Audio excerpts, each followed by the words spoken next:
It's now 8 o'clock, and we can go ahead and call this Committee on Appointments to order. Good morning, colleagues. Let me also say this is our last meeting of the year, and our last meeting with Commissioner Repper on appointments. Thank you for serving on appointments. So, Favorite committee. yes, by your favorite chair. And there'll be a lot of time for, I think, appreciation and recognition, but I think I speak for Commissioner Moody and I just to say thank you and appreciate you. So we have a number of year-end appointments. It's all in one resolution, as well as the discussion of the openings. So for a quick note before I bring the resolution up, and then I do have an amendment I'd like to propose that I've talked to Mr. Kwame about. But Mr. City Clerk, can we take each one, or do you want us to do it? It's just one full resolution. There's Okay. one full resolution. Okay, so then, colleagues, I'd like to make an amendment to the resolution, the first resolution that is in front of us. Resolution, can you go back up to the top, City Clerk? A resolution, Quick point of Yeah, order sure. or something. Yeah. Pardon. It was made aware to me, pardon me, just yesterday that Joan Heiser Honig, Urban Agriculture, will not be reapplying as well. So if we want to do that okay, as one. yes. So I have a number of changes to this resolution. Let's get the motion on let's get the motion for this resolution Okay. first, and then we'll do motions. Got it. Then we'll do amendments. Okay. Colleagues, the first item we have is a resolution approving year-end appointments to various boards and commissions. Do I have a motion, or do I have a support? So moved. Support. Thank you. So we have the resolution on the floor, and I'd like to offer the following amendment to the resolution. One, to remove Ms. Honing Heiser. Can you help? Ms. Honing Heiser. Heiser Honig. Remove her name from the Urban Agriculture body. Remove Ms. Tanya Bermejo from the Community Relations Commission. She is not being reappointed. She had a sort of a retirement party, if you will, from that body at their last meeting. And I also want to remove, or I'm making a motion to remove the amendment, also the Southtown appointments. We had a vote at appointments and then subsequently at City Commission to appoint Mr. Bill DeYoung, but I have been notified that he hasn't been at the meeting, or he has been at the meetings, but he hasn't been sitting at the meeting. So he was approved on October 4th. It's now it's now December 13th. And so I'd like to get that sorted out and make sure that everybody that we've appointed is truly appointed. So I'd like to pull that and be able to talk to the mayor. So you want to pull South, All of the appointments. So you want to pull Southtown off of this? Yes. And bring it back in January? Yes.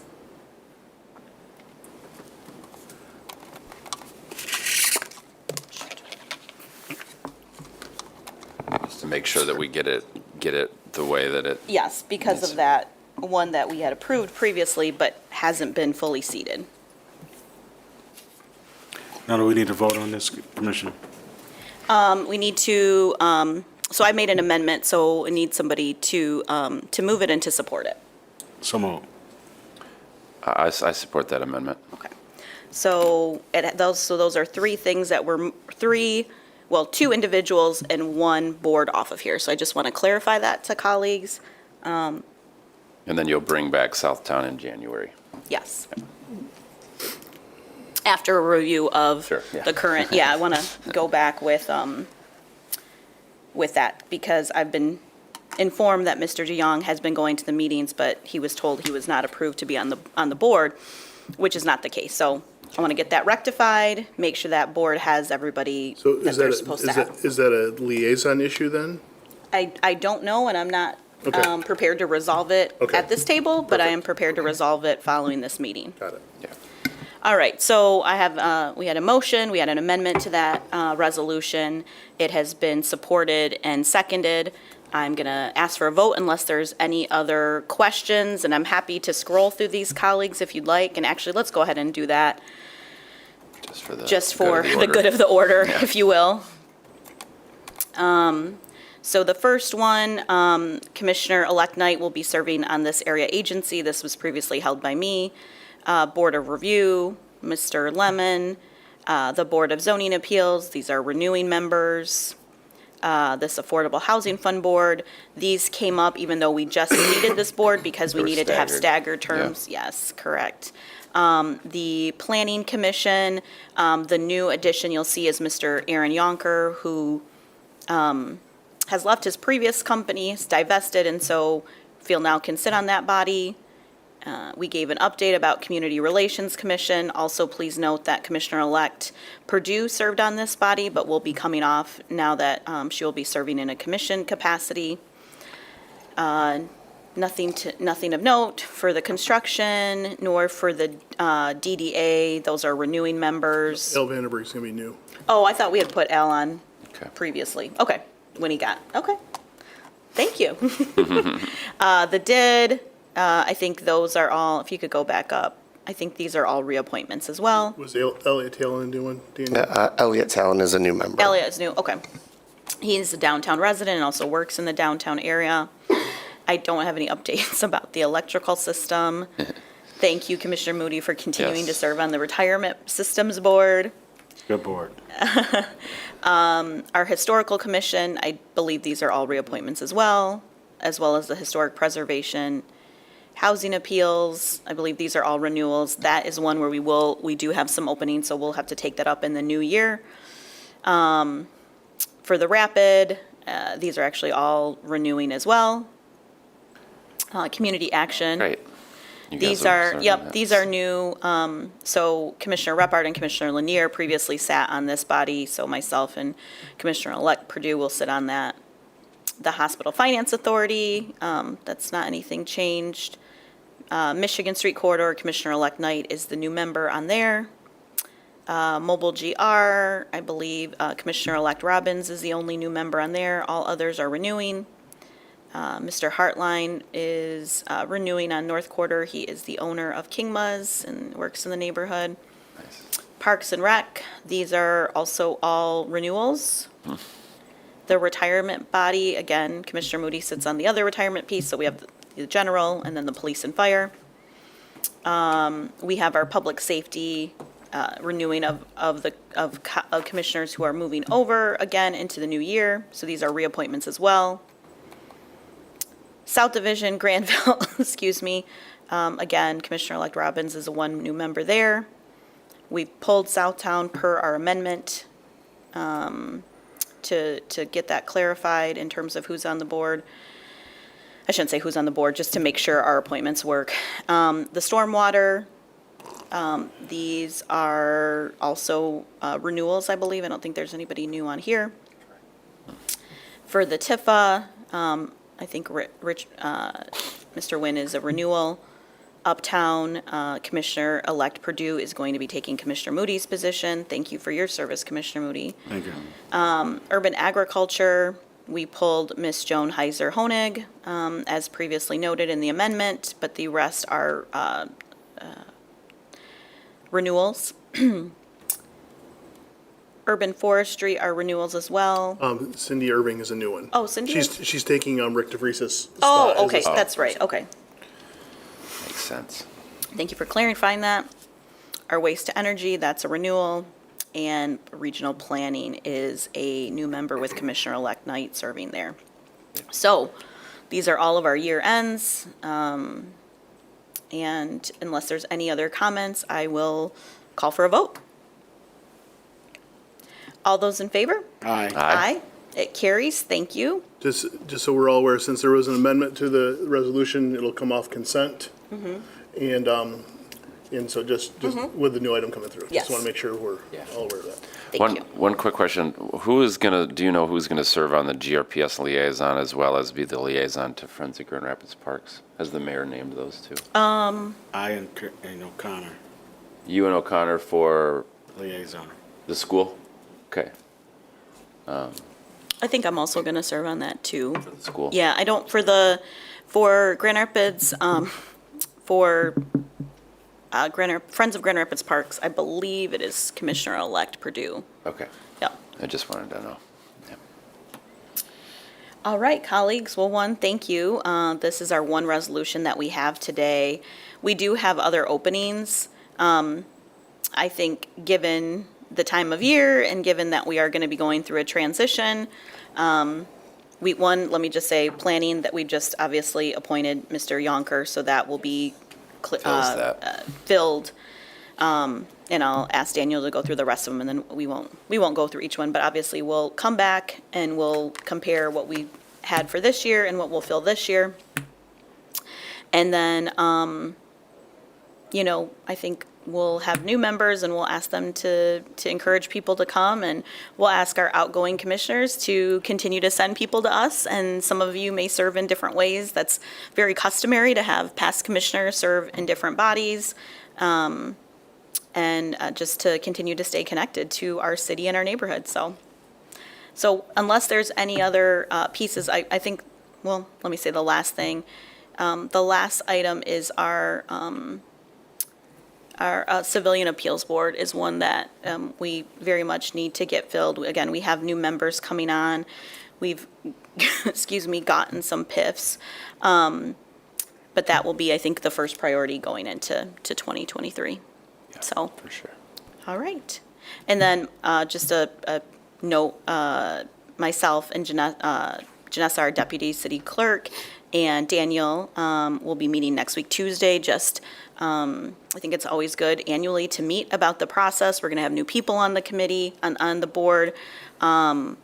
Just work through, we're also going to hopefully have a new legislative management system At some point. at some point. At some point. And look for continued efficiencies. Also, we'll continue to look at things like attendance on our boards. I think I shared that at the last meeting. That certainly being a concern. All right. Okay. Well, thank you all, and I'm going to go ahead at 8:12 and adjourn this meeting. Thank you. You.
good morning, everyone. Welcome to the last fiscal committee meeting here of 2022. Thank you for joining us. Got some festive audience participants this morning. Welcome. Thanks for being here. First item on our agenda this morning is going to be a resolution authorizing a budget substitution for the final design of the Knapp's Corner Drainage District Improvements Project for $300,000. So moved. Support. Moved and supported. Ms. Rivette, Mr. Greener, good morning. Morning. Turn your mic on if you would, please. There we go. There Good we morning, go. Commissioners. Morning. You've been hearing about this project for a long time, and you've been hearing about how we currently, to keep the pond from overflowing, are continuously pumping the water to the river. We are finally where we can start final design on a real solution. Last week, it was approved, an agreement to purchase property from Kent Intermediate School District, and that property is going to provide an additional pond that will be capable of handling back-to-back 100-year storms. So hopefully, nothing we'll ever see in our lifetime, but this is what the Drain Commission required, and in this case, being safe after what we've been going through would be much better.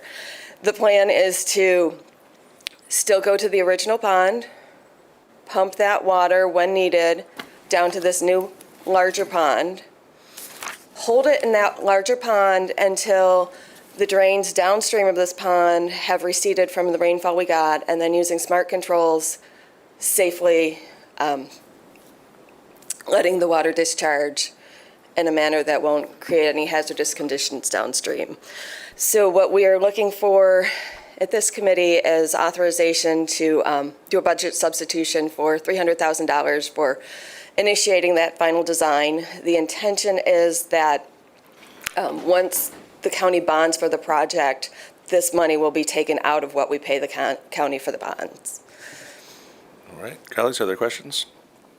Do you have a timeline once design is, when we could see a hole in the ground? My ultimate dream is the end of 2023, but chances are more likely that it'll be 2024. By the time we get through in February, the drain board will likely meet and begin the 90-day for the agreement, and then we'll have to start design, and we don't want to rush that. And then we've got an Eagle permit that's got to come, and those typically take a bit. So We're going as fast as we can. yes, yes, I am realistically end of 24. Okay, very good. Those in favor? Aye. Opposed, same sign. Motion carries. Thank you you. both for your work. Item 2, resolution approving a 1-year extension for Health, Vision, and Prescription Drug Insurance Administration through Blue Cross and Blue Shield of Michigan and Dental Insurance Administration through Delta Dental of Michigan with an administration cost of not to exceed $1,174,845. So moved. Support. Moved and supported. Good morning, Commissioners, and happy holidays to all of you. Yes, the Human Resources Department is looking for a 1-year contract extension for Blue Cross Blue Shield of Michigan and Delta Dental to administer our health insurance plan. The current contract has been in force since January of 2020, and as you know, 2 months after that, COVID started, and that really messed up how the claims were being processed, providers were shut down. We don't have very good actionable data if we were going to do an RFP. So we want to do a 1-year extension for that, just so that we can get 1 more year of good claims data so that we can make a proper assessment when the next RFP rolls around. Very good. Colleagues, questions? All right, hearing none. Those in favor? Aye. Opposed, same sign. Motion carries. Thank you. Thank you very much. Item 3, resolution approving a 3-year contract with Arthur J. Gallagher Risk Management Services, property and casualty insurance totaling $157,500. So moved. Support. Moved and supported. Mr. Colson, good morning. Good morning, Commissioners. This resolution recommends approving a 3-year contract with Arthur J. Gallagher Risk Management Services to act as the city's insurance agent of record. They are the current city insurance agent of record, and they have proven to be a high-performing, high-quality business partner to date. As such, I would recommend that we continue our professional relationship with AJG Risk Management Services. Very good. Colleagues, questions? Very All good. right, hearing none. Those in favor? Aye. Opposed, same sign. Motion carries. Thank you. Thank you, sir. Item 4, resolution recommending city commission approval of providing sponsorship for Art Prize 2023 through Mobile GR and the Office of Special Events in the amount of $150,000 and $50,000 of in-kind services from Mobile GR. So moved. Support. Moved and supported. Carly, do you have any questions about this? It's typical, even though our price has changed, I think we continue to do this every year, so. This is, I will say, this is for the 2023, so we did decide to, with the changeover of the city, partnering with a couple organizations to run this now, we're going to front load the money now for the fall event. Usually we do this, it's usually July or August, so. With no questions, those in favor? Aye. Aye. Opposed, same sign. Motion carries. Item 5, resolution recognizing Drive Charities Incorporated as a local civic organization. So moved. Support. Moved and supported. This is pretty typical. I don't know. I was just, oh, we got somebody here. Yeah. Representing them, so might as well say hello. Yeah, how you doing? Thanks for having us. Nothing too elaborate on our end. Just trying to reinstate our 50/50 raffle and our nonprofits at their charities. And then once reinstated, we'll turn it into Drive Charities into Gold Charities. All right. Very good. Colleagues, questions? Hearing none. Those in favor? Aye. Opposed, same sign. Thank you. Thank you very much. Item 6, resolution authorizing budget substitution of $924,400 for pressure-reducing valve replacement in the West Regulated and Elger Pressure District. So moved. Support. Moved and supported. City Engineer Bergman, good morning, sir. Good morning, Commissioners. And walking past the first row, I feel very underdressed today. But this item relates to a project that's replacing 6 pressure-regulating valve chambers due to the age and desired increased reliability in the West Regulated and Alger Pressure Districts. Project was awarded to Diversco on June 21st with a total project cost not to exceed $1,586,400. So requesting your approval of this budget substitution of $924,400 between Water System Fund project accounts to fully fund the project. Very good. Colleagues, questions? Very good. All right. Hearing none. Those in favor? Aye. Opposed, same sign. Motion carries. Item 7, resolution authorizing a budget substitution of $294,757 for the relocation of the East Side Trunk Sewer Project, contract number 1. Support. Moved and supported. So pleased to report that as of November 30th, Market Avenue was fully opened, meeting our timeline of end of November that we were promising, just barely. The item before you, though, pertains to the contract 1, which is the northern contract from Williams north to Fulton and then Fulton west to basically the river. We increased the scope of the contract related to some additional water main work that was added, in particular lining a portion of main on the west side of Market, reconfiguring the transmission main and associated valves at the southwest corner of Fulton and Market, as well as some additional costs that pertain to extended traffic controls by the added work. So that amount totals $294,757 and request your approval of this substitution between Water System Fund project accounts. Very good. Colleagues, questions? Glad to see you back open. Those in favor? Aye. Aye. Opposed, same sign. Motion carries. Item 8, resolution authorizing budget substitution for $280,000. Sorry. Johns? Two John, wow. I don't know if the world can handle that. Item 8, resolution authorizing a budget substitution for $280,100, a replacement of lead service lines in various locations, 2022-2. So moved. Support. So this project consists of replacement of about 316 lead service lines and associated restoration at various locations that are being coordinated with upcoming Vital Streets work that we have slated.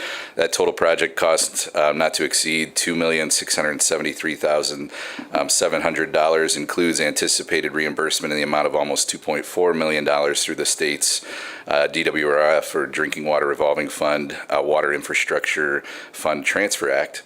So I'm asking for your approval of this budget substitution of the $280,100, which will cover the local share of that project cost. Very good.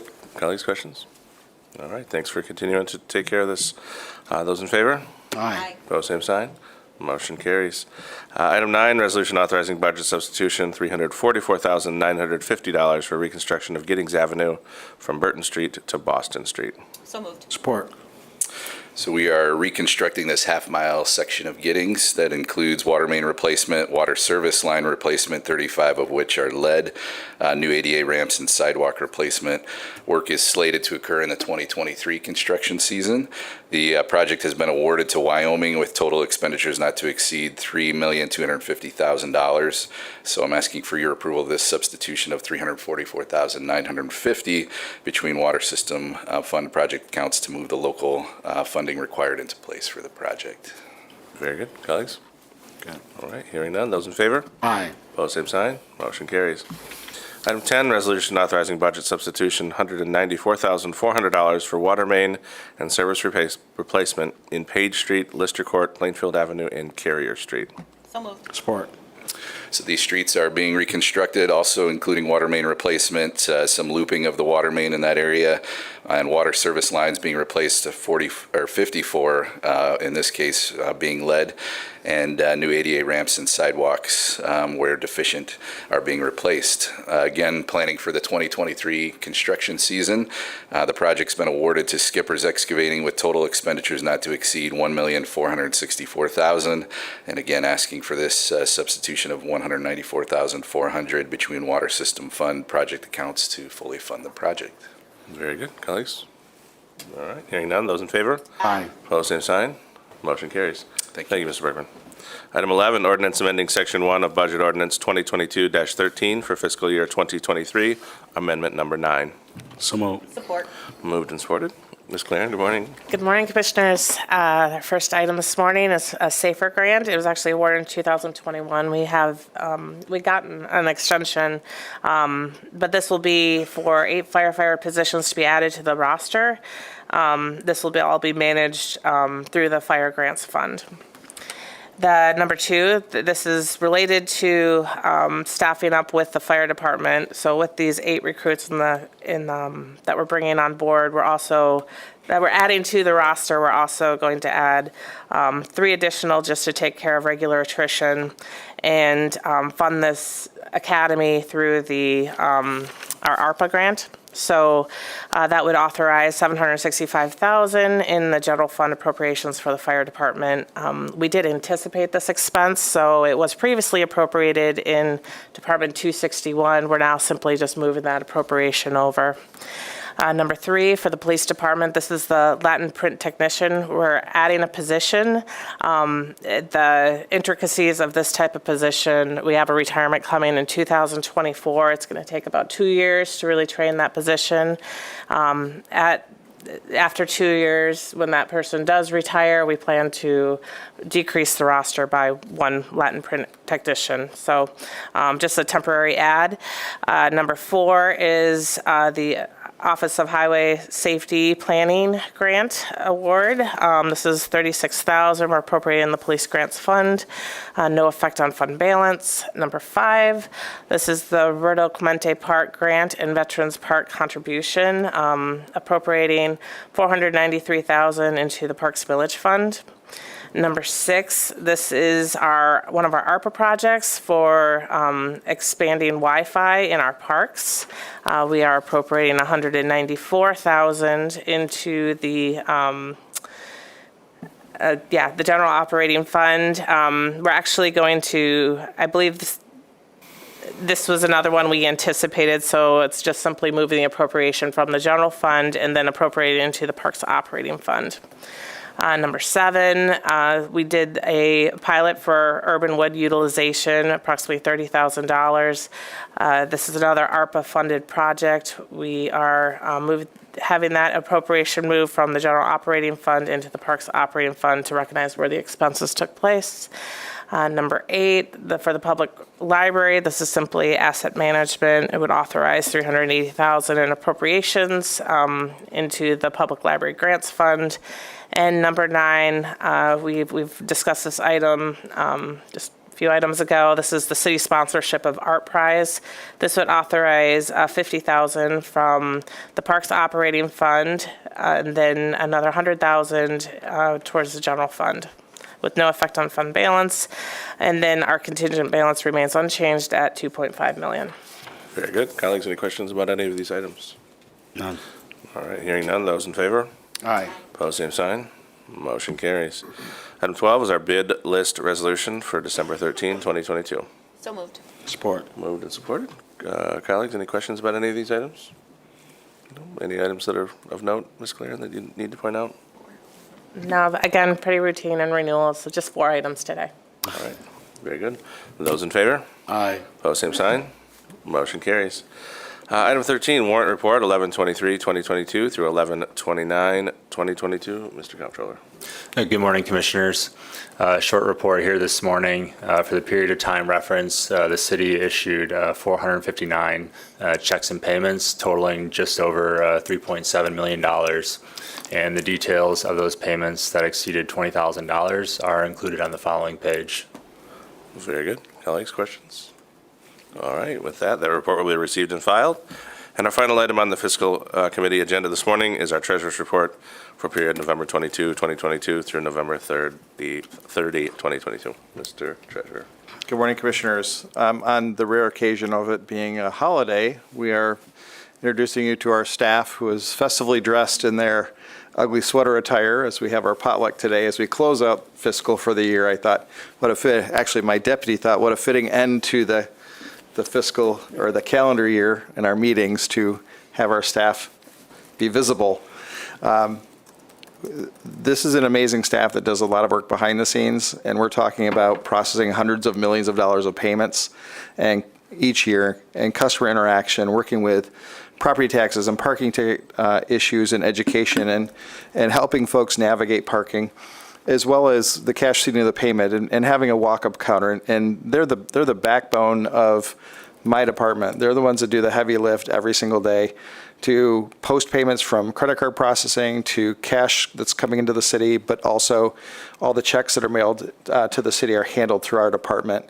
So this is the group that is the one that reports every day, that worked diligently through the pandemic, educated themselves to work from home and operate stuff like Cisco Jabber to take calls from home. So we really could not have any type of fallback in our customer service.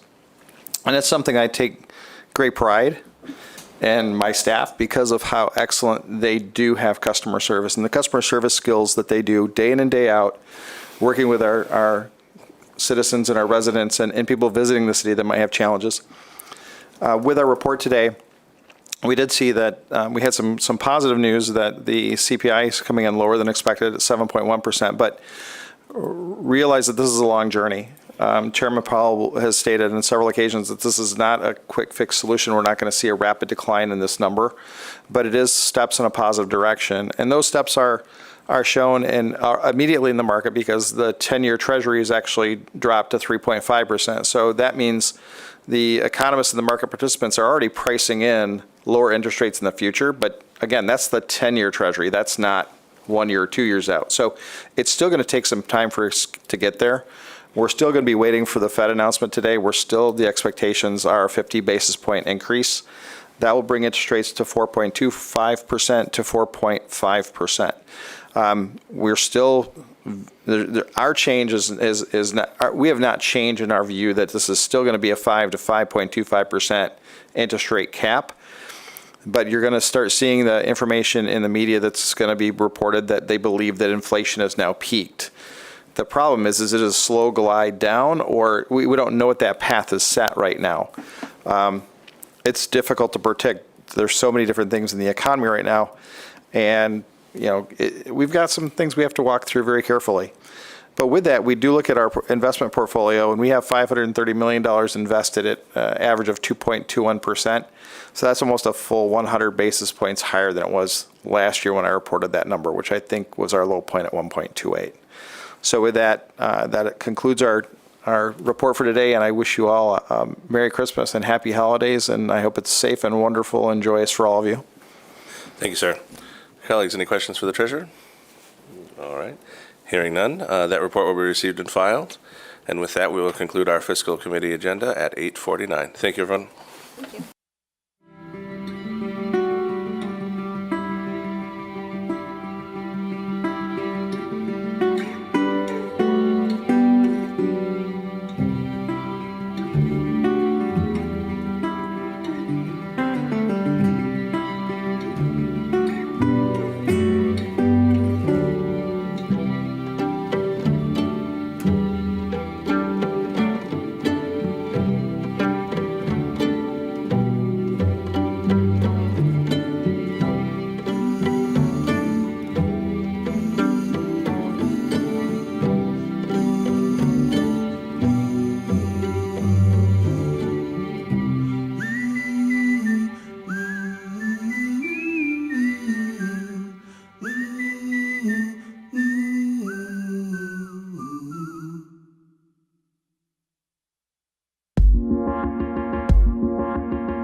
Good morning, everyone. We're going to call the Community Development Committee meeting to order on this Tuesday, December 13th.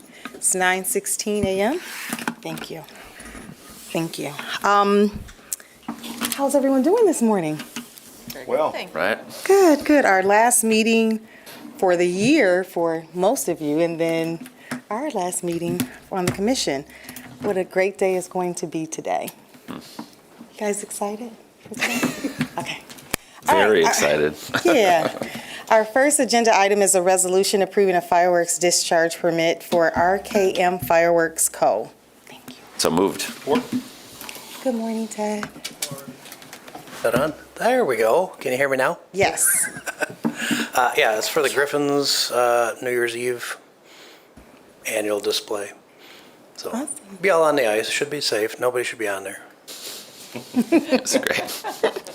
Any questions or comments? All in favor, signal by saying aye. Aye. Opposed, same sign. It carries. Thank you. Thank you. Have a Merry Christmas. You too. Thank you. You too. Our second resolution is authorizing filling a petition with the Kent County Drain Commissioner. So moved. Support. Good morning. Good morning, Commissioners. One of these days, I want to come forward with a fireworks request. Instead of a drink.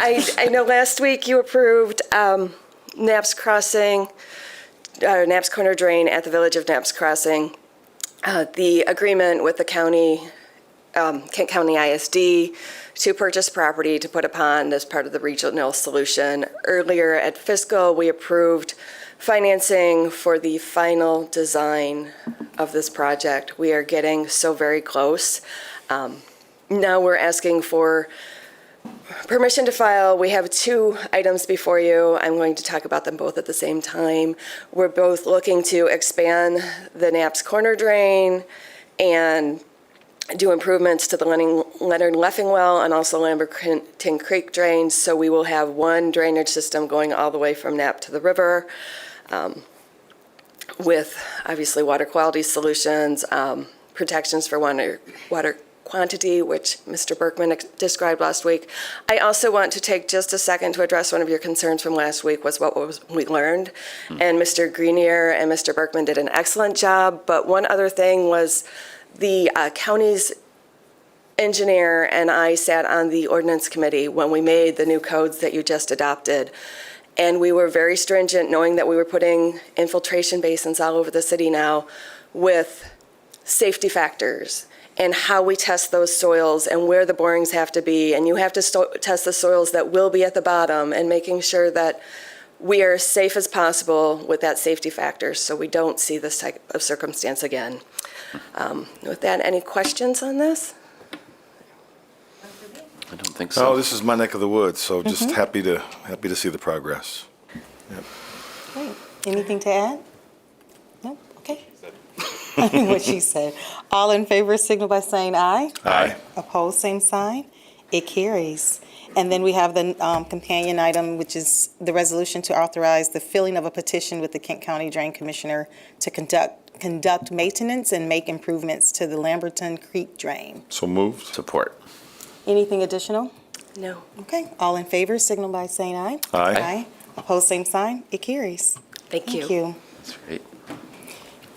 That quickly brings us to our fourth resolution, which is scheduling a public hearing for January 10th, 2023, to consider a brownfield plan amendment. So moved. Support. Good morning. Morning, Commissioners. So this is the public hearing for this project located at 974 Front Avenue. Again, it's a current structure, right, at 974 Front. It's a 1 and 2 story structure with a little over 41,000 square feet. The redevelopment plans to renovate both the interior and exterior to accommodate 33,000 square feet of office space and 16 residential apartments, and total estimated cost of being $10.6 million. The project is the public hearing is to support a local brownfield revolving fund incentive for the redevelopment of the project. The developer's looking at 10% through our inclusion plan, or roughly $910,000 for the project itself. The project also has received support from the West Side CIA in terms of a facade grant, and also this was also one of our projects that we had recommended initially through the RAP grant. Okay. Any comments, questions, feedback? And to the site, it's gonna be nice right on the river. Some apartments on the river, as well as additional office space on the river, I think will be really nice there. Great. All in favor, signal by saying aye. Aye. Opposed, same sign. It carries. Our next resolution is another public hearing. This is scheduling a public hearing for January 24th, 2023, to consider a brownfield plan amendment for the 415 Sheldon Avenue redevelopment project. So moved. Support. So this project is the new construction of 2 new 5-story buildings, each approximately 25,000 square feet. And one of those buildings will also include about 1,800 square feet of commercial space for a future retail tenant that has not been identified. It will result in 57 new market rate units, as well as some additional parking spaces.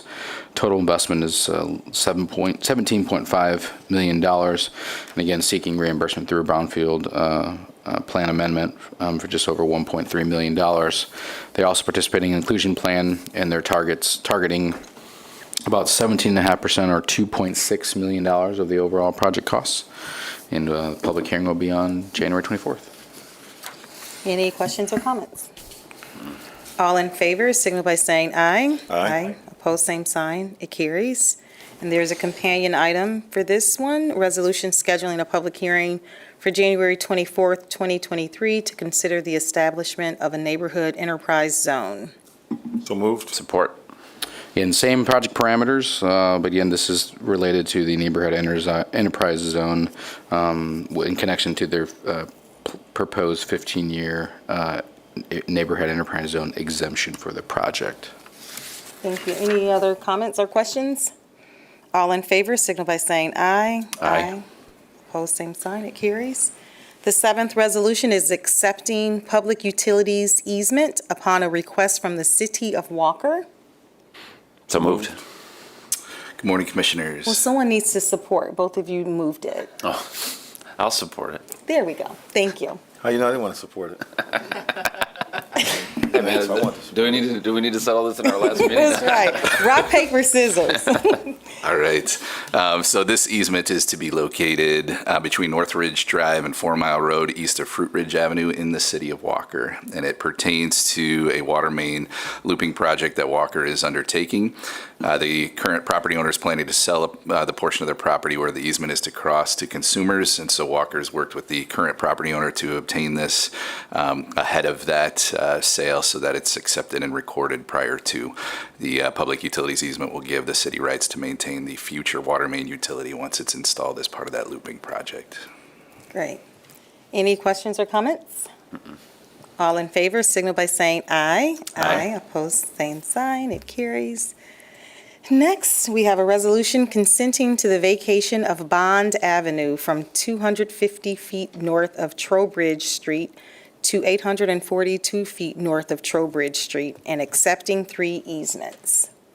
So moved. Support. So you may recall that at your November 15th meeting, you accepted an encroachment agreement for this same stretch of bond, and that was approved in support of Corwell Health's Center for Transformation and Innovation project and the construction that's actively underway. The resolution that's before you now provides for the city's consent to that actual vacation with the associated conditions listed in the resolution, including an escrow deposit of $15,000, and also provides for acceptance of 3 limited public access easements that'll provide turnarounds at the north and south ends where Bond is vacated, as well as at the westerly terminus of Fairbanks Street where it intersects with the portion of Bond that's to be vacated.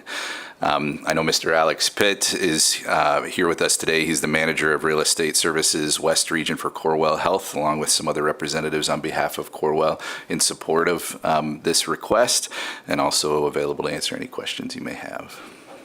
Any questions or comments, colleagues? I don't have any about this. It's clearly the last meeting. There are no questions or comments this morning.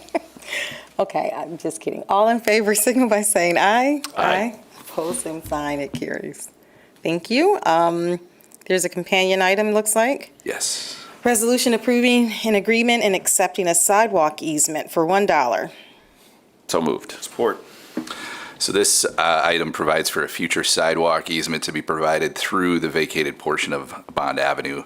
So though it's related to the vacation item, we're handling it separately so that the sidewalk easement will not affect future interpretation of the right-of-way status of the vacated street. Once the entire street vacation process has been completed, the easement will then be conveyed and recorded. And so this additional step in the process allows for the easement to be provided separate from the amended plat for the street vacation and enables it to be relocated or released at a future date without requiring additional court action. Thank you. Is that a question? No? Okay. All in favor, signal by saying aye. Aye. Opposed, same sign. It carries. Our 10th resolution is approving a construction letter agreement, a sanitary sewer financing agreement in the amount of, I think that's $100,000, but there's an extra zero. It is $100,000. Okay, and a water main financing agreement in the amount of $130,000 in connection with the Coopersville and Marne Railway Bridge replacement. So moved. Support. So the city of Walker is proposing to relocate a public sanitary sewer that will accommodate the replacement of that Coopersville and Marne Railway Bridge at Bristol Avenue. Public water main is also being proposed as part of this project to complete looping in that area by connecting 2 dead-end mains that currently exist to the north and south of the bridge. Estimated cost of the sanitary sewer is $100,000 and $130,000 for the water main. So before you today are the financing agreements associated with each of those utilities, and that outlines the process by which we, the city of Grand Rapids, will cover those costs up front and then recoup those costs through the Walker rate structure associated with those utilities. The sewer and water main will be constructed under contract by Walker. And then finally included is that construction letter agreement with Walker, which spells out the terms and conditions of the project, including reimbursement of our costs for administration. Right. Any questions or comments? All in favor, signal by saying aye. Aye. Opposed, same sign. It carries. And then our final resolution is awarding a contract with EV Construction Co. for Lagoon improvements at the Lake Michigan Filtration Plant in the amount of $545,216.88. So moved. So 2 lagoons are utilized at the Lake Michigan Filtration Plant that handle the byproduct generated from the water treatment process. This project in particular will remove approximately 33,000 cubic yards of sludge and replace 11,000 cubic yards of sand back into one of these 2 lagoons. Project also includes a new dewatering system that will assist in lowering the water levels in the lagoons and accelerate its ability to dry and handle sludge as part of that treatment process. So 3 bids came in on November 29th, with E&V Construction submitting the low bid of $545,217. That was under our engineer's estimate of $600,048. So asking for your approval of this award to EV with that total not to exceed amount of $704,500 coming from the Water System Fund. Great. Questions or comments? All in favor, signal by saying aye. Aye. Opposed, same sign. It carries. This meeting is adjourned. Thank you all. Have a great day.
right. Good morning, everyone, and welcome to our Committee of the Whole meeting on this December 13th. This is our last COW meeting of 2022, so welcome.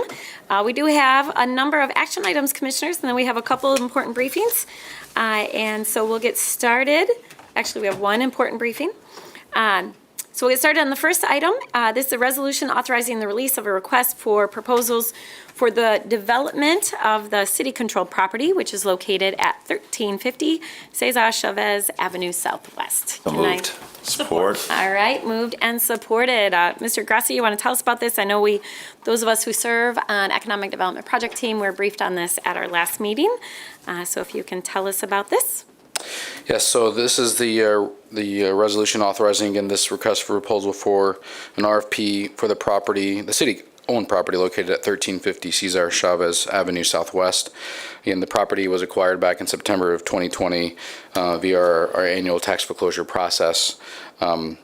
Since that time, we have also updated our land disposition policy in June, and so under that new policy, we put it to work here in terms of developing this RFP in partnership with stakeholders from the neighborhood, and we are bringing that forward today, and again recommending a request for proposal as the selected method for the disposition of this property.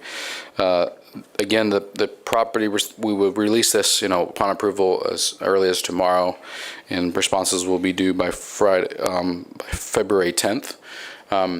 The important part of this, and I have representatives from Roosevelt Park Neighborhood Association, is we developed this RFP in partnership with the stakeholders.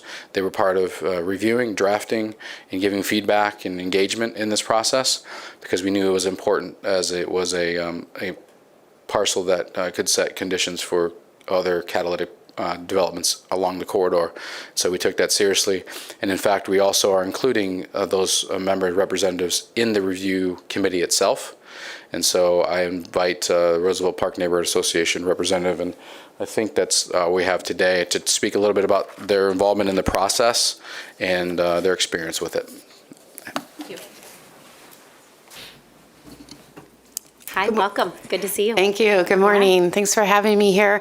My name is Amy Brower. I'm the director of the Roosevelt Park Neighborhood Association, but also serve on the South Division Granville Avenue Corridor Improvement Authority as a board member, and one of our subcommittees, which is the Design and Development Committee of the CIA, which is the committee that has been most recently working specifically with Mr. Gracia and Economic Development Office on the development of this RFP. And I just want to come here today to support that, we feel that engagement with the Economic Development Office around this process for this parcel in the Roosevelt Park neighborhood has been a very intentional process and a positive one, working with them. This is a piece of land in the Roosevelt Park neighborhood that there's been lots of folks for many years, myself included, who have kind of been dreaming about what this space could provide for the neighborhood, some gaps it could fill for the neighborhood. And so I'm really just pleased to have been part of the process of both developing what it is that we'd be looking for a developer to come forward to be able to offer to the neighborhood through their proposal for that parcel, but also on the other end too, of being part of myself and 3 other representatives of either the Corridor Improvement Authority or connected to the neighborhood, and have been part of these conversations, of being part of the evaluation committee to help determine who it is that goes forward with completing a project for that space. So here to support so far how the process has been going, and looking forward to being part of that evaluation and selection process. Great. Thank you, Amy. Thanks for being here. Thanks for all the work that you do in our neighborhood and community. So thank you. Commissioners, any questions or comments on this item? Commissioner? Yeah, thanks, Mayor. Thank you, Amy. Amy is our new chair for South Division and Cesar Chavez, so thank you for agreeing to that. And thank you to the Design and Development Committee for working with the Economic Development on this RFP. We had a good discussion at the CIA meeting last Thursday. You know, our CIA has a very strong interest in using the authority given to it to make sure that key pieces of real estate like this are developed. And, oh, there's Miss Jordan. I can thank her too. Make sure that parcels like this is a really strategic parcel on Cesar Chavez Avenue. Our CIA has a very strong interest in having a say in what happens in those. And so I appreciate their effort to kind of step forward and say, we want to be a part of that conversation around this property. And I'm especially appreciative of John O. He's at least answered a half dozen, if not 12 emails from me about this property over the last 5 years. But thanks for working with our team, and thanks for opening it up and allowing us to be a part of the decision-making for this parcel. Thanks. Commissioners, any other questions or comments? All right. So one final, just a small note. So Ms. Jordan has arrived, and so I'd like her to have an opportunity to speak, but also just one quick note in the actual RFP. So on the 7th page where we look at the proposed timeline, so we are going to add actual times for the dates. So, for example, the questions would be due January 13th by noon. So we need to verify, we just confirm those dates. So that will be one minor modification to what is in front of you.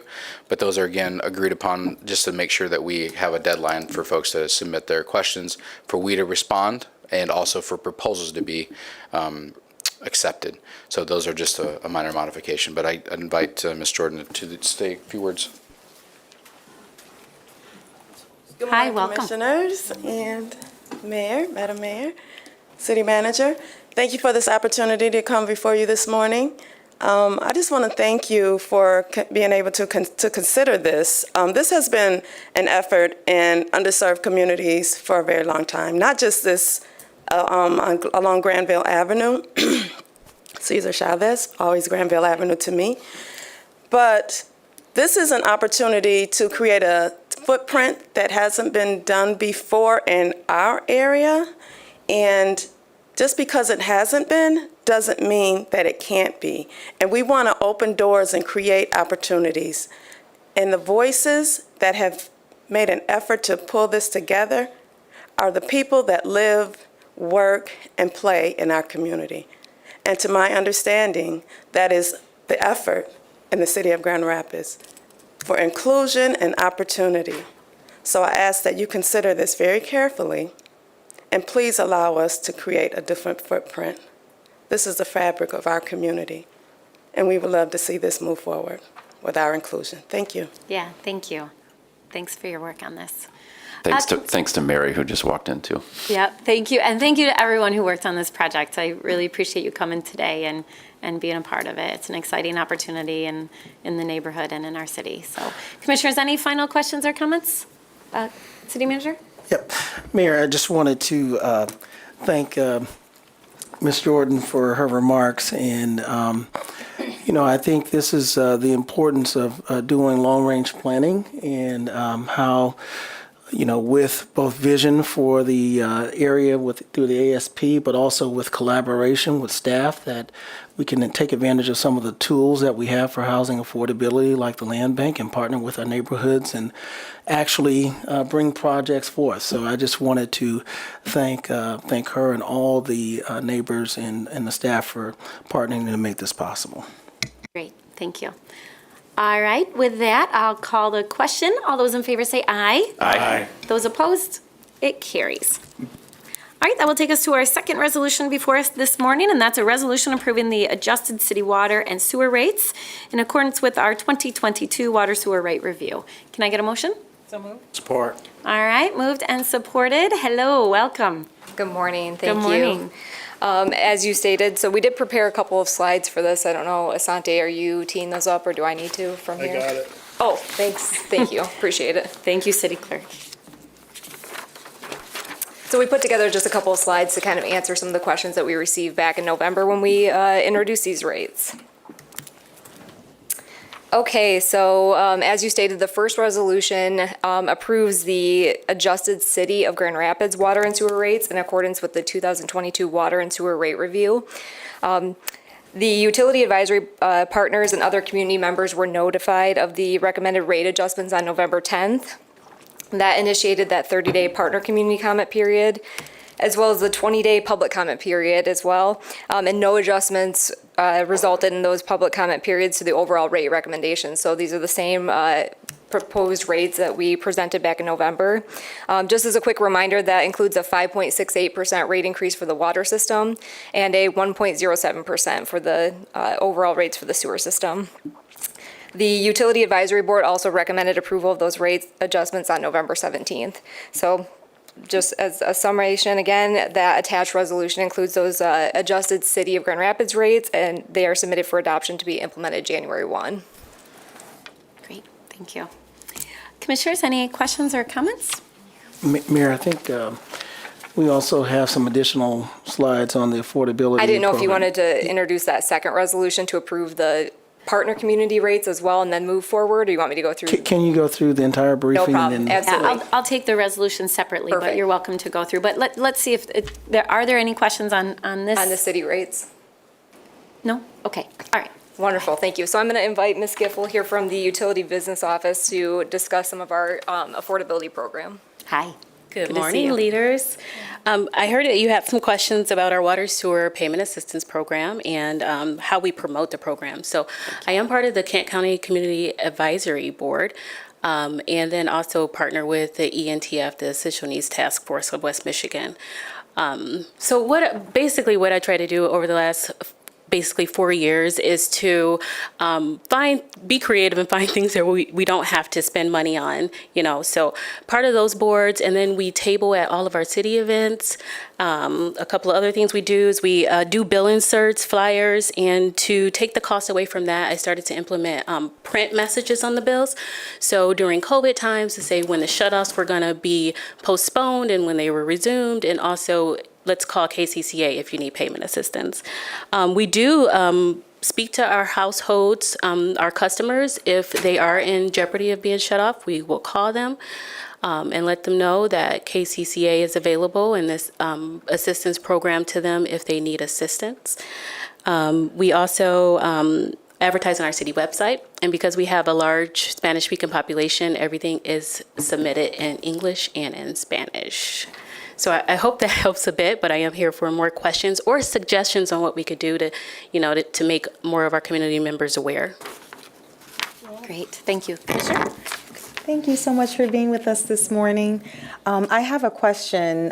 So Commissioner Reppert and I serve on the KCCA, and a few board meetings ago, we were having the conversation about some elements in the contract between the city and the KCCA that needed to be adjusted in order to make this a little bit more flexible. I don't know if that was on their side or if it was on the city side, and I'm not remembering all the details. So I think one of my questions last time when we had this discussion was surrounding, where are we with updating that contract to make sure that on their side we're spending it. Once it comes from the city, we want to make sure that it's being spent.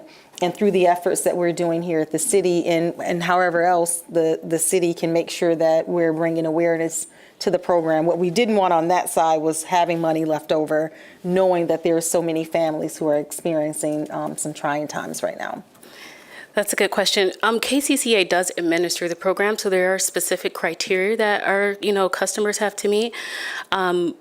However, the contract is set to be renewed December 31st, 2023.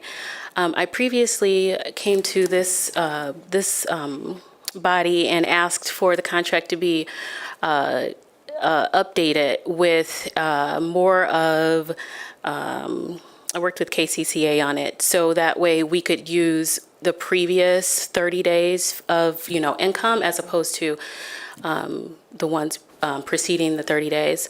So you guys approved that, and then the contract was approved. I've been working with them directly, and because we have that ability to adjust it, we're going to do that just to help those ALICE customers, the working poor, those who need the assistance who don't meet the criteria for the federal poverty line. So I'm working with them on that right now, and as soon as we are up for renewal on the contract, then I'll bring it back to you for approval. Great, and I think that if there's room to bring that back, to make an amendment to the existing contract, I think that would be welcomed, by this body.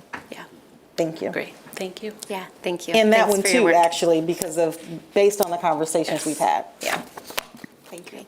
Yeah, thanks, and thanks for your work on this. I appreciate it. Thank you. Commissioners, any additional questions or comments?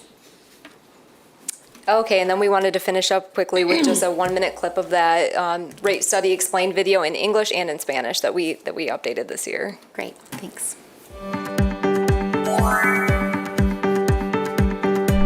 We work hard to keep our water and sanitary sewer infrastructure in good shape so that everyone in our community has access to clean water and reliable sewer services.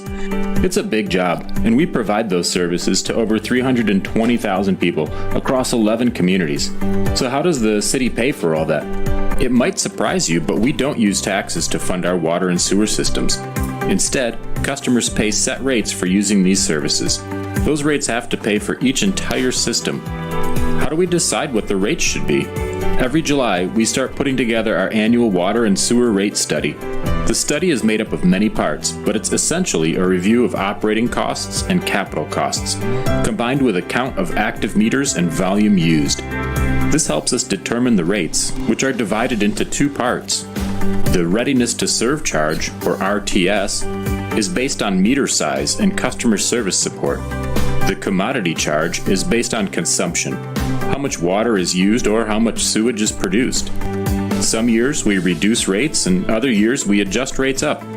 We've used this uniform rate setting methodology since 1976.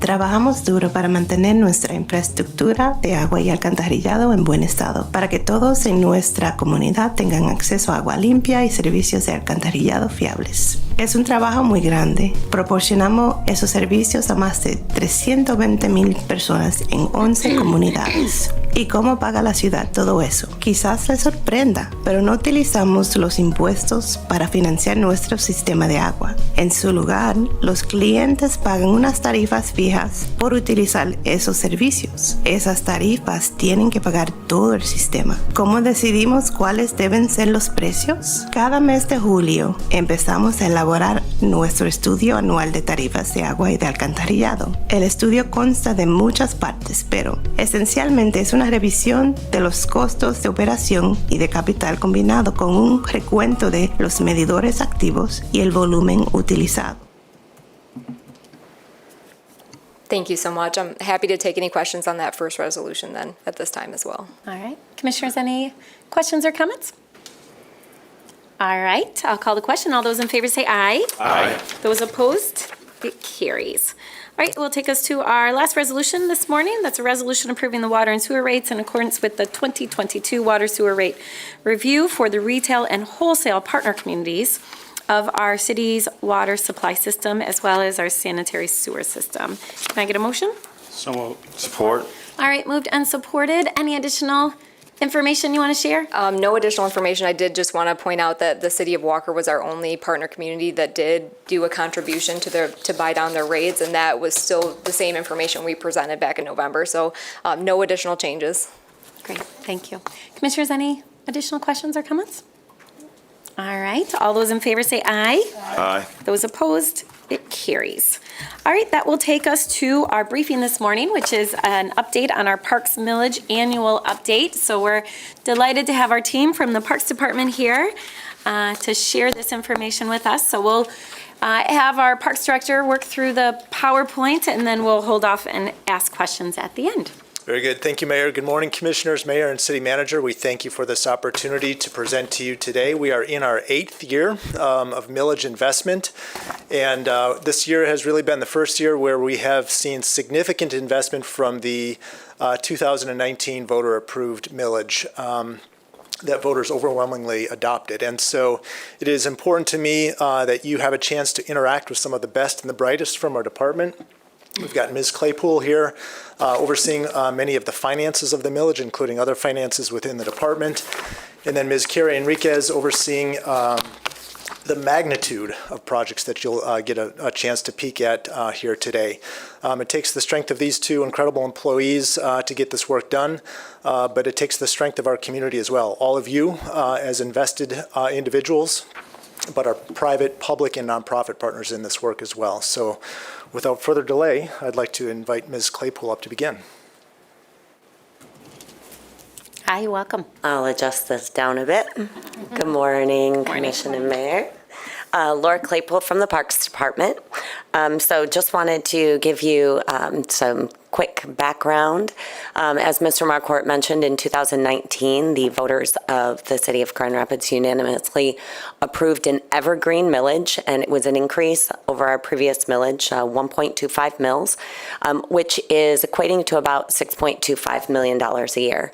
And again, as Mr. Marquardt just mentioned, fiscal year 22 was the first year that we had the infusion of that funding into our park system, and it was budgeted for last fiscal year $3.5 million towards projects. So the capital improvements, $1.1 million towards pool operations, $1.1 towards park maintenance, about $450,000 towards recreation programming, and then the rest of it fell to fund balance to help meet our reserve requirements. So I want to talk through some of the really impactful work that we were able to accomplish during 2022 because of that funding. So we were able to complete 18 park renovations, very community-driven focus in the design. Almost 2,000 residents were involved in all design aspects.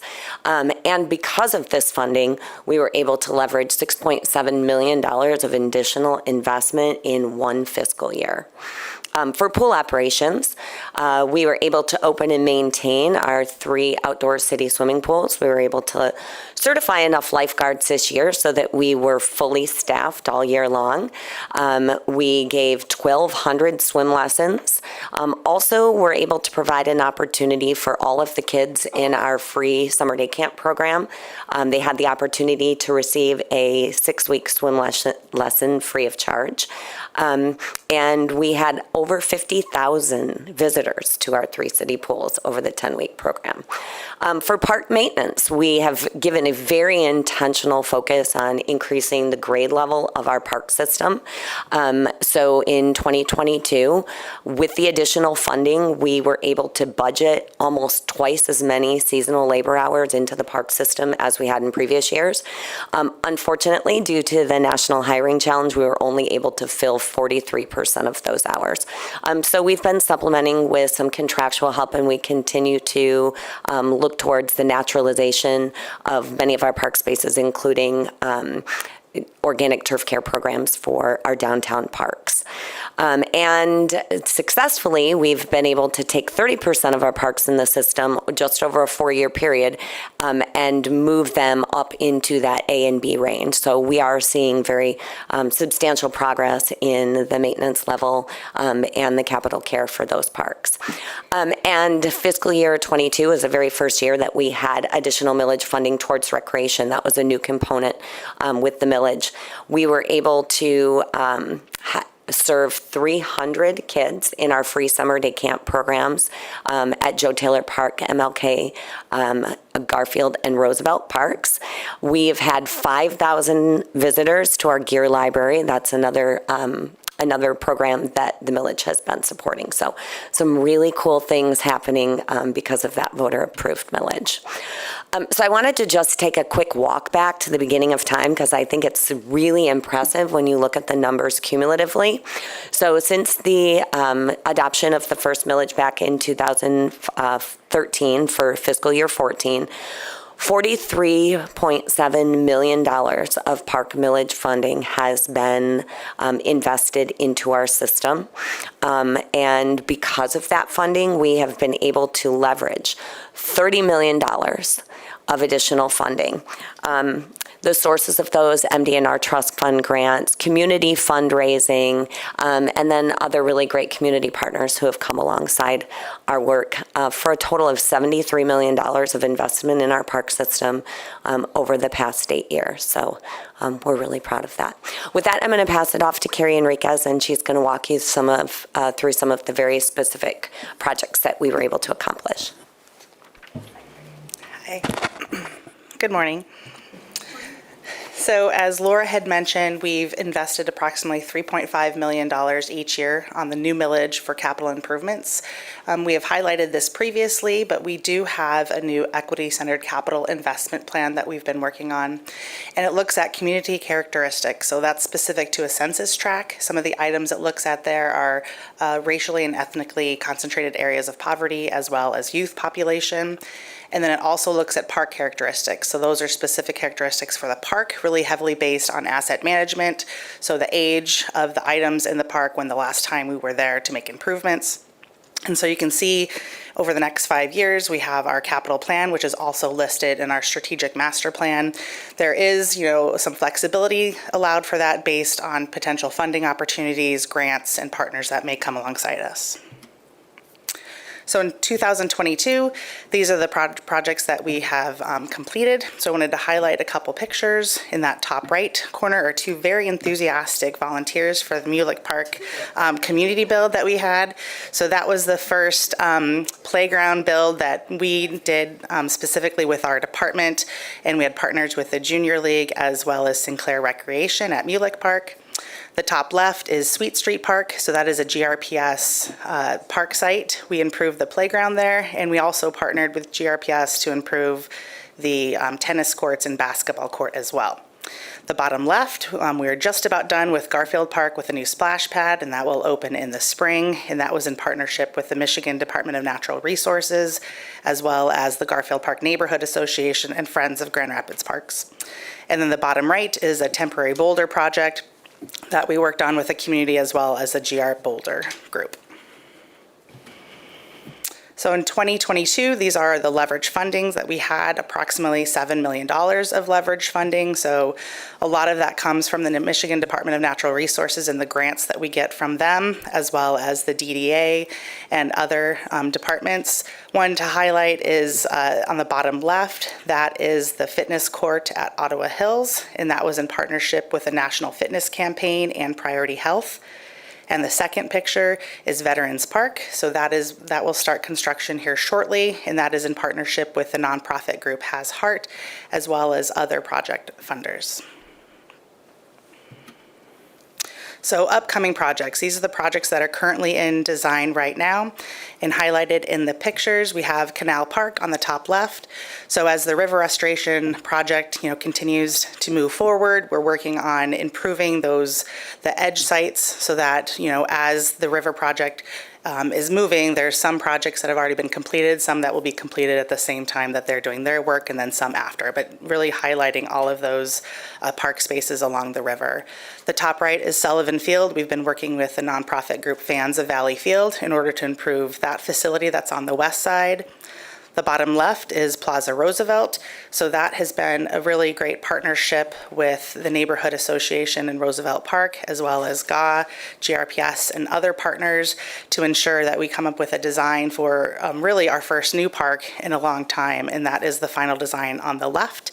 And we will be applying for a Spark grant in order to help fund that project. And then the bottom right is Ball Perkins, so looking at adding some new additional trails for both mountain bikers and pedestrians.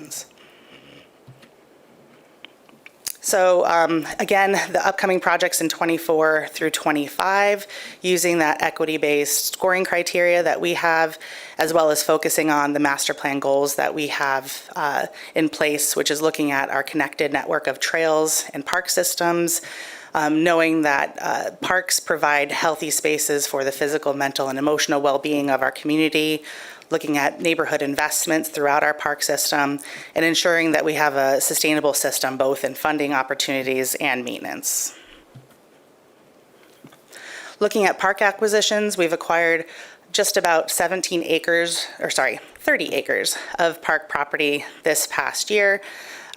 We've been working with the Kent County Drain Commission in order to get Otsego Drain Basin and Carrier Creek, and we will continue to work with them to ensure that the fencing can come down and residents can utilize that space. In the past 4 years, we have upgraded our percentage of residents that live within a 10-minute walk of the park from 77% to 81%. And then some Horizon properties, we're working with the Boston Square project, as well as GRPS and their facility master plan and potential for river edges trails at 201 Market.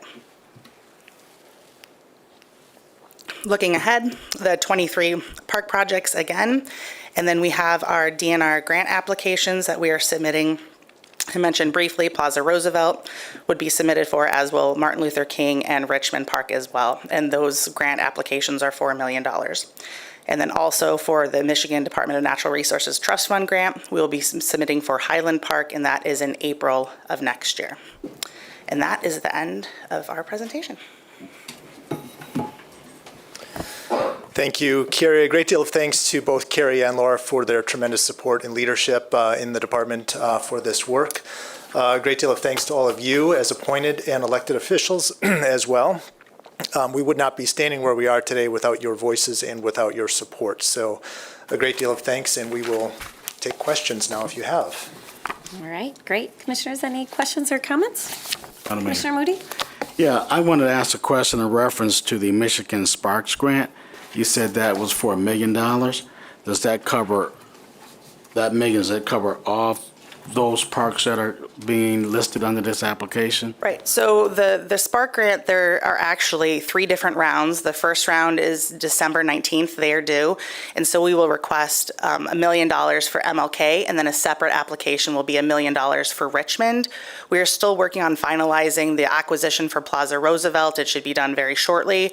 So that will be in round 2, which will be in the spring. And then potentially either MLK or Richmond, if one doesn't get selected, will apply again. So you can only get 1 Spark grant for each round. So even though we submit 2, we would only be able to get 1, but we'll roll those over into the future applications. But they're each $1 million. Is there any way they can get more? We can ask, but probably not. But this is funding that is separate from the MDNR Trust Fund grants. So this is correct. A pot of money that was allocated by the current legislature. So it's not the only pot of funds that we can go after to support our park projects. It's nice because it's in addition to our ability to apply for grants through the trust fund. Yeah, I appreciate that. One of the most important things that I think about, the importance of people attending parks and going to parks. Mm-hmm. And if we're going to put money into parks to make parks accessible to people, then I think that it's important to find as much opportunity to find monies as possible to put into our parks. My number one concern is all the parks, but more so the third ward parks. I want to make sure that they have just as much efficient funds coming to them as any other parks in our city. Yeah. We're doing a lot of development, and I just don't want our parks to be left out. Yeah. Well said, Commissioner. Very well said. Commissioner? Thank you for this presentation, and thank you for the image that reflects just how much work I was doing at Mulek Park while Mark was sashaying around. The picture shows something different. No, seriously. Thank you for the slide 7 that outlines the funds that you have leveraged in 2022. You know, we hear about those funds. We're, accepting those funds, individual votes. But to see this kind of slide with all of the dollars here and it's matching the total investment that we have through the millage just says a lot about the work that you all are doing and the team that's behind you that we don't get a chance to see. So thank you so much for that. Keep up the good work. Continue to do that, because I think what this has done is allowed us to stretch the work that's happening in our parks. And I think everywhere you drive, you can see a lot of the work that's happening. So thank you and kudos. Thank you. Thanks. Commissioner? Thank you, Mayor. Thank you all for the presentation, and I would second and third everything that my colleagues have said. And I just wanted to say thank you in particular. Mr. Marquardt and I spent a lot of community meetings this year, so I want to say thank you to going to a number of those community meetings. I'm sure it wasn't just the second ward, but those are the ones that I saw you at, and I know that our neighbors and our neighborhood associations really appreciated. They might not be able to come to this meeting or come at night, and to be able to hear these updates and get some information.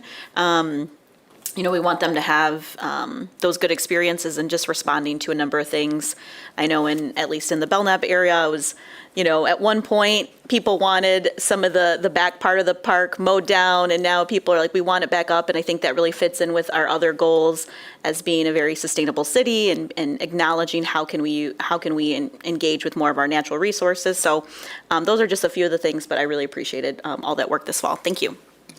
Yeah, thank you. All right, and I'll add with my thanks and appreciation to all of you for your work, as well as our community partners, the support from the state, and of course our voters who twice now have supported funding dedicated to parks. And it's really brings me a lot of joy to sit up here and see this presentation. And I think back to when I was elected back in '05 for the first time, and we had pools that were closed and parks that were falling apart, and swing sets that were broken and slides that were dangerous. And looking at all of the investments and improvements that we've made to parks and the accessibility and the additional park space that has been added over the last 15 years, there's a lot for all of us to be proud of. And again, it wouldn't have happened without the support of people who call Grand Rapids home and who voted yes twice to give us the resources we needed to invest in these spaces. So thank you to all of you, but really thank you to our entire community. This is a success story that I think everyone should be proud of. So thank you. And I'd just like to highlight your work too. I think, as a visionary for this work many years ago, it's great to see things come to fruition, but you worked really hard at the first millage and making sure that it passed, and then the renewal, and to make sure that we have this. So thank you for your work in that as well. Thank you, Commissioner. Thank you. It's good work we do. There isn't anyone who's on this body who would have known that, that how much work you put into advocating for this. So thank you for that. Thank you. Thanks, Commissioner. And last word, City Manager? Yeah, thank you, Mayor. I too want to thank the staff for bringing this forth and all of our partners in the community to make this possible, to help us improve capital projects and make sure that we have the appropriate operations and park maintenance and programming. So thank you. I wanted to highlight something since this is the last committee of the whole meeting for the Third Ward representatives, as we know them today, because the Third Ward Equity Fund, the staff has been in conversations with both commissioners about leveraging some of that funding to enhance some of the park projects in the Third Ward, specifically expanding the design concept of the MLK Lodge. So I want to thank the commissioners for their leadership in that, and also ask Mr. Marquardt if he could just highlight briefly, it was not listed, but we have been talking about future opportunities around creating more golfing amenities in our city, since we only have one golf course, and having a facility that is Topgolf-like, that would allow upper deck kind of golfing, as well as perhaps redesigning our clubhouse. And we've been looking at other communities, and I'm looking forward to that work coming forth in the community. So can you highlight that, even though it's not in the actual capital plan? Yeah, absolutely. Thank you, City Manager. We are as the department, about to embark. Is your mic on? Is your mic on? I wanna make Yes, sure. we can hear him. Yeah, this is a very exciting project, I have to say. We are about to embark on a master planning effort, specifically looking at clubhouse expansion or clubhouse replacement, but to include some year-round hitting opportunities for the city of Grand Rapids, which we're very excited about.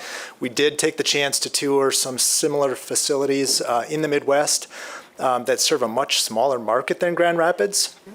And their finances suggest that they are doing exceedingly well for where they are located in the state of Illinois. We have very high hopes for what we think we could achieve here, and we'll look forward to sharing more with you once we get into that design process. Yeah, thank you. Some exciting projects.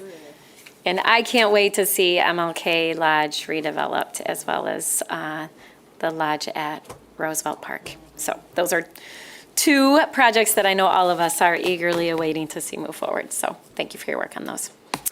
All right, commissioners, with that, I'll close this committee of the whole meeting. Just a couple things about our day today. We do have public safety at 3 p.m.